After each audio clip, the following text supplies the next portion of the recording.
Welcome to NCIX Tech Tips. Today's episode is an NCIX PC showcase episode. This is about the Vesta 6350 OC Mark II. So this continues the bloodline of the original 6350 OC, but we've made some huge improvements to the original design. So instead of going with a Sandy Bridge processor, we've upgraded to an Ivy Bridge processor, a 3770K pre-overclocked to 4.2 gigahertz. Remember, that's 4 cores, 8 threads at 4.2 gigahertz. We've also added the latest GeForce GTX 670. This is a pre-overclocked model from MSI that actually runs when it's using GPU boost at over 1 gigahertz. So this is pretty much as fast as it gets for a gaming rig these days without going super unreasonable and going for the very highest tier components like LGA 2011 and the GTX 680 or 690. This is pretty much the best bang for your buck for still what is a very enthusiast level, premium level gaming rig. Now, if you've seen the unboxing on my video blog, you probably know how highly I regard the Antec 1100, and that's one of the reasons that we went with this particular case for the system. So you can see here at the front, there's two 120mm LED fans that are pulling air in through a very, very open mesh design. So there's plenty of room for airflow to get in through the front of the case. There's also optional spots for up to two 120mm fans on the side panel, a 200mm fan on the top panel, and this is a unique design choice that Antec's made with this case.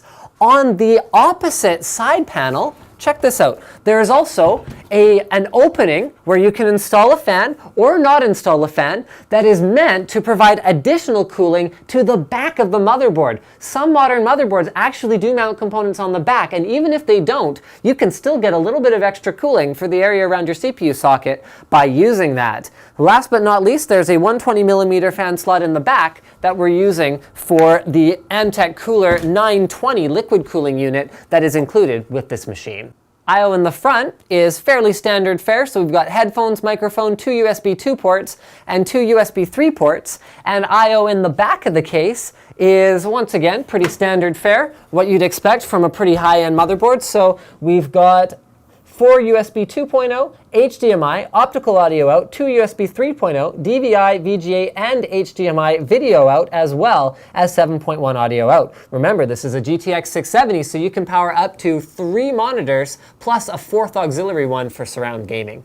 Now let's open her up to see one of the other reasons why the Antec 1100 is a fantastic choice for a gaming machine. So check out how clean the internals look in this build.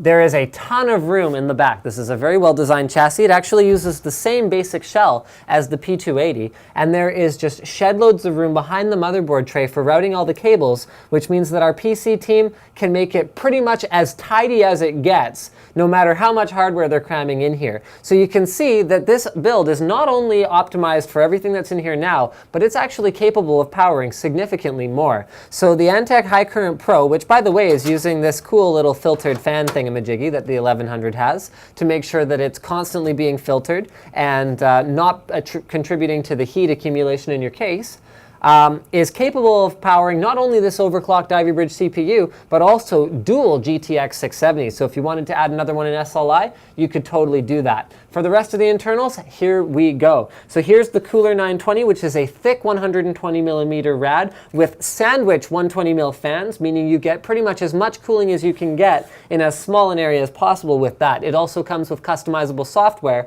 for optimizing the performance of the Cooler 920. We've also got 16 gigs of Mushkin Blackline memory, as well as an MSI Z77A GD65 board. One of the cool features of this board is OC Genie 2, which allows you to, with the touch of a button, overclock. So if you're buying this PC, it might not matter to you that much because we're going to take care of overclocking for you. But if you're just buying the board standalone, hey, you might care about that. With an MSI overclocked graphics card, I mentioned before, you're going to get slightly more performance than you get from a reference card without any additional hassle or fuss or muss. And then for the rest of the config, this is really important. We've gone with a Mushkin Chronos 120 gig drive in this special little 2.5-inch SSD mount here. The Chronos is an outstanding value per dollar SSD and is part of what allows us to hit the $18.99 price point that we're doing with this system. Last but not least, our storage drive is actually taken care of by Seagate, and this is a 2 terabyte, 7200 RPM SATA 3 drive. So basically, if you were waiting for a well-balanced gaming machine that uses Ivy Bridge as well as the latest GTX 670 graphics card, this is pretty much it. For less than 2 Gs, you're not going to do a whole lot better. Now, here's a cool quirk of this particular system. Watch this, you guys. These are NCIX accent lights. So these are LED strips that can be used for internal lighting. Now, you saw we had them plugged in from the back. Or you can actually take them out of where we're running them. They're zip tied in right now, so I'm not going to try too hard to move them around. But you can take them out, and you can use them as accent lighting for the back of your keyboard, or as like underglow for your case, if you see fit. You actually have that option. That's going to come by default on this system, so you can throw these LED lights wherever you want. You can even sit in front of your gaming machine and put them on your head just like this if you desire to do so. So thanks for checking out this NCIX PC episode of NCIX Tech Tips, and don't forget to subscribe.